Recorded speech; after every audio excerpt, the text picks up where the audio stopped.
Hey, y'all, we got to sign that fucking bill, and we got to sign it like Monday, Tuesday, Wednesday, Thursday, Friday, Saturday. We got to sign it ASAP. Like, we're cooked. Donald Trump cooked. The whole economy cooked, but we got to sign it. Okay, first off, this is why we got to sign it.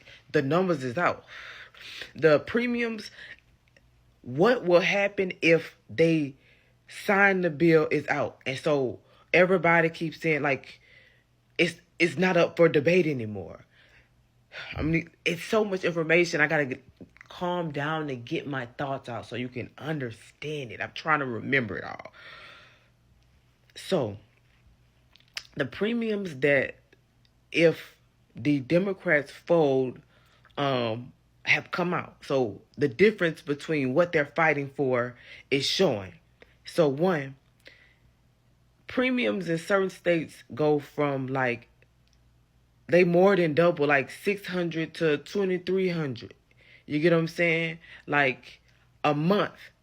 People, first off, losing their jobs or getting pay cuts or at the very least not making any more money, but their bills or their healthcare bills are doubling and they already can't afford it.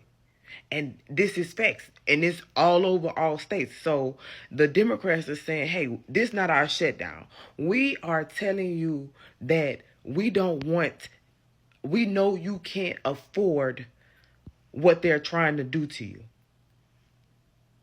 The Republicans is like, they want to give health care to immigrants. And that's what we're fighting for. So again, I'm going to say it again. This is a game, and it has to do, the pieces is human lives. And we in Jumanji, and by you not playing, you're losing pieces to the game. It's like not playing is not the move. Not playing is how you lose. But the other team has convinced you to not play because they plan on your ego.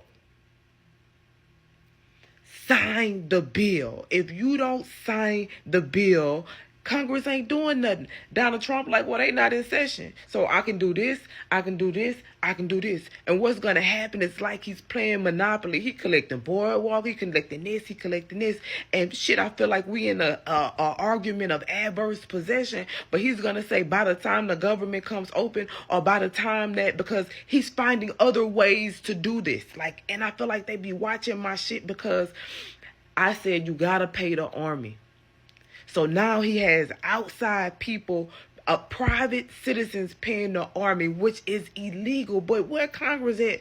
Somewhere fighting over the Epstein files, somewhere fighting over health care, somewhere fighting over shit that literally don't matter. Like, he is doing he has y'all playing on the side quest while he's taking care of the main quest. And so what's going to happen is he's continually, okay, I'm taking over this, I'm doing this. Well, clearly y'all aren't together, and that's what they're not getting. They don't even realize that they're making themselves obsolete. Even Mike Johnson won't be able to say anything. He think he's saving his job, him, Mark Rubio, all of them, because the reality is that, who it is, Stephen Miller, He's trying to get everybody. He wants to be in control. You get what I'm saying? Like, these people your opinions aren't going to matter. You're going to become a person. You're going to go from a knight to a pawn. You are demoting yourself. And you don't even get it. So, Bucket, sign the bill. Y'all need to get back to business. Y'all need to get back to session. Y'all need to, because when these, and it has to hurt. You gotta, like, this not my doing. Y'all seen us fighting, but like, sometimes you gotta lose the battle to win the war. At this point, we're in a civil war. We've been in the civil war since June 5th. So how do we win the fucking war? We lose this battle. And it's like, y'all not understanding how this, like, y'all don't know. Y'all got me going cross-eyed trying to explain it to you. Like, y'all act like you don't understand what you're doing. Everybody's self-serving right now. Nobody's really playing the game. Nobody really understand business strategy, and that's what they don't like. Like, Congress is filled, and the people who do understand the strategy is not on the Democratic side. Y'all need to wipe the whole Democratic Party, because all of y'all gone. Like, anyways. So, with that being said, sign the bill. Because we got to get Stephen Miller out of here, because Donald Trump is cooked. He's fried like chicken. His brain is absolutely turned off.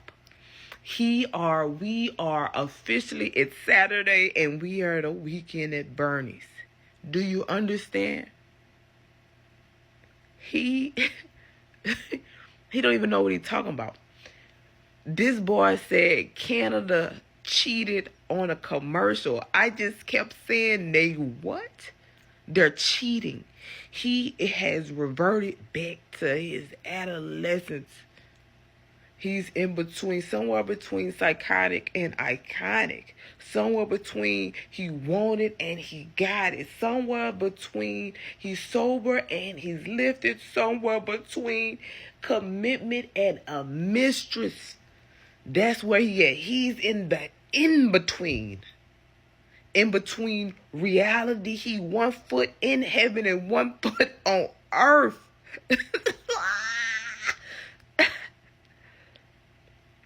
He is not grounded in reality any longer. He is literally only a figurehead. And we're going to see, I want to see the clock starts now as to how long it takes for them to take him off the stage.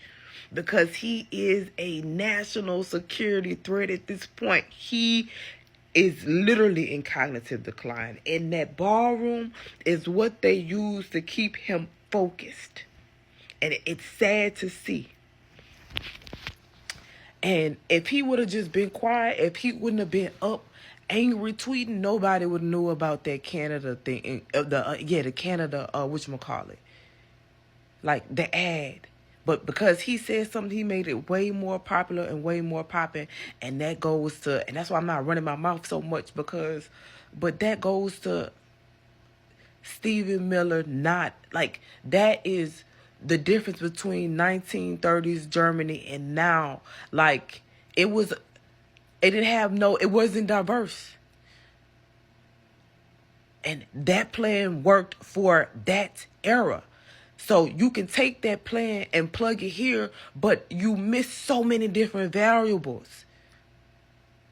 Who would imagine? Who could imagine a king? Who would imagine that Canada would have found Ronald Reagan's speech about tariffs and it was real? And now what? It's not Democrats that's doing this, it's Canada. And it's, you know what I'm saying? Like,